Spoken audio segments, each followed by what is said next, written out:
Hello students, welcome back to the new video. In this video, we are going to continue the ongoing chapter number 10, Respiration in Organisms. In today's session, we will study about the respiration in organisms other than human beings. Students, you know that human beings breathe through lungs. But different animals possess different structures for external respiration or breathing. These organs are skin, cell membrane, air holes or tracheal systems, gills and lungs. So, first of all, we will study about the respiration through skin or cell membrane. Unicellular organisms such as amoeba and paramecium respire through their cell membrane, which helps in diffusion of gases. You know that unicellular organism means single-celled organisms. Examples are amoeba, paramecium, etc. So they have only one single cell, so their entire cell membrane acts as their breathing organ and which help in the diffusion of gases. Diffusion means here the exchange of gases. They take in oxygen through their entire body surface and give out carbon dioxide. In earthworms, the skin is moist and slimy, which makes it permeable for oxygen to diffuse in and carbon dioxide to diffuse out of the body. That means the moist skin of the earthworm acts as the organ for their exchange of gases.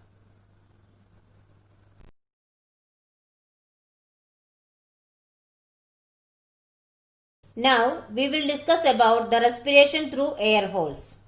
In insects such as cockroaches and grasshoppers, respiration takes place through tracheae.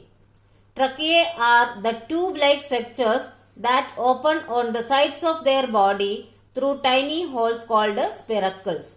Here spiracles means the tiny holes which are found on the either side of their body of the insects. See, the tracheae are the tube-like structures and they are open to the spiracles. Each tracheae is further divided into fine tubules called tracheoles, which reach all parts of the body. That means from the spiracles it opens to the tracheae, and from the tracheas it is further divided into very small tubules called tracheoles. During respiration, oxygen-rich air enters the body of these insects through spiracles and reach all the cells of the body by passing through the network of tracheae and tracheoles. This way, every cells get oxygen directly. The carbon dioxide produced during respiration is released out of the body through the same network of tracheae and tracheoles. That means the exchange of gases, that is the taking in of oxygen and the removal of carbon dioxide, both are taking place through the same network of tracheae and tracheoles.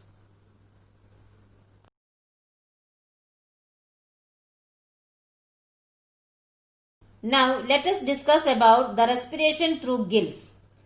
In a fish, the exchange of gases take place with the help of gills.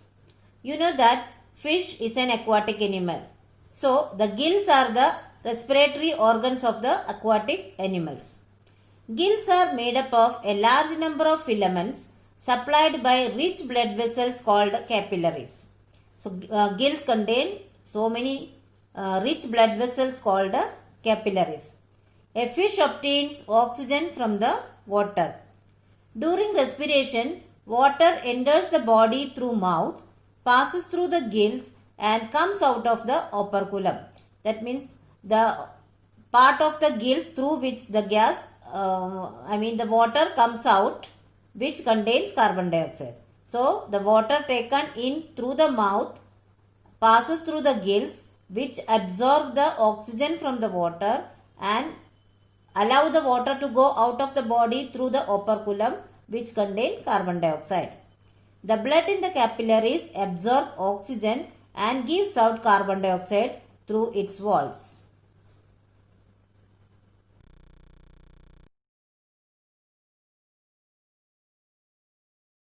Now we will discuss about respiration through lungs.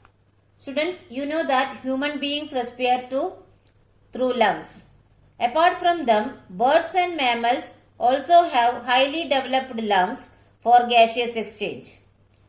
Whales and dolphins are mammals and they breathe through lungs. You know that whales and dolphins are aquatic animals, but still they breathe through lungs as they are mammals.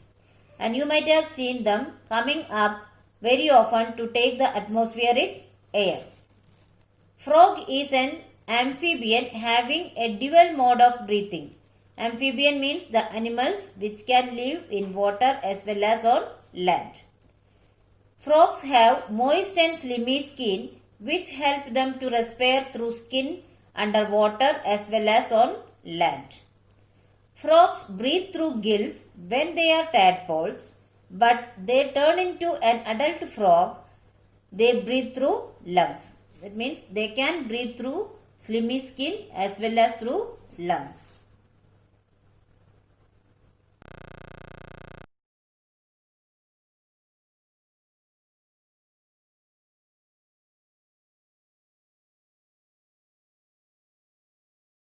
So students, I hope you have understood these topics very well.